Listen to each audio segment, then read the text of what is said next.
Hello, I'm Rick Bine. I'm a professor here in geography at IUPUI, and I want to relate to you an experience while I was in the Peace Corps. Peace Corps being a very influential time in my life, and ultimately led to my academic career. And but while I was there, I was enjoying Brazil. I was here at this part of Brazil here in Mato Grosso, and I was going to take a vacation. They gave me 6 weeks, and most of the volunteers would go back to state for 6 weeks, but I decided I wanted to do a tour of Brazil, and my plan was to make a big circle. And so I was going to go up into the Amazon, up in here, and come back, and down this way, and then back to my hometown, back to where I called it hometown anyway, in Brazil. And I started out, and from here, and then I ended up in this first town was Porto Velho. Porto Velho was the capital city of the state of Rondonia. This area was a major rubber producing area during the rubber boom around 1900. It ended shortly after that.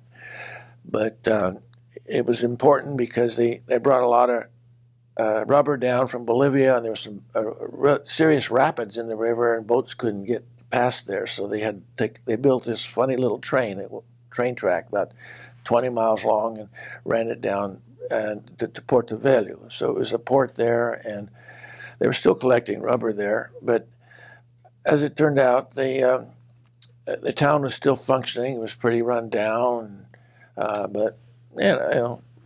So, but anyway, I got off the plane and wandered around a little bit, like I do, look things over, see what's going on, and I usually run into people and chat with them. And so I walked by this one bar, and there was this guy. I looked in there, and this guy was speaking Portuguese with this American accent, and not a very good one anyway. And so I went in and said, "Hey, excuse me, are you from the States?"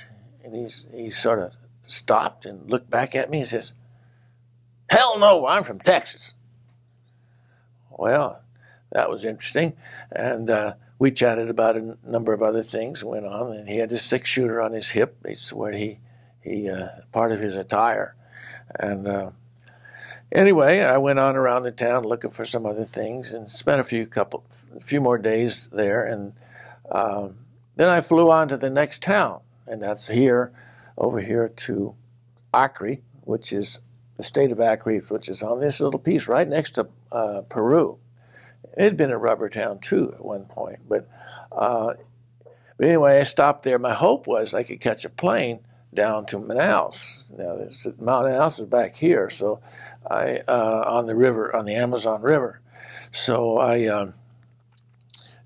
when I got there, there were no flights down there, and so after a couple of days, I went back to the airport and says, "Can I get on the plane?" He says, "No, the weather won't allow us. This is the rainy season, and we only have a flight like twice a week there. So we suggest you go back to Rondonia."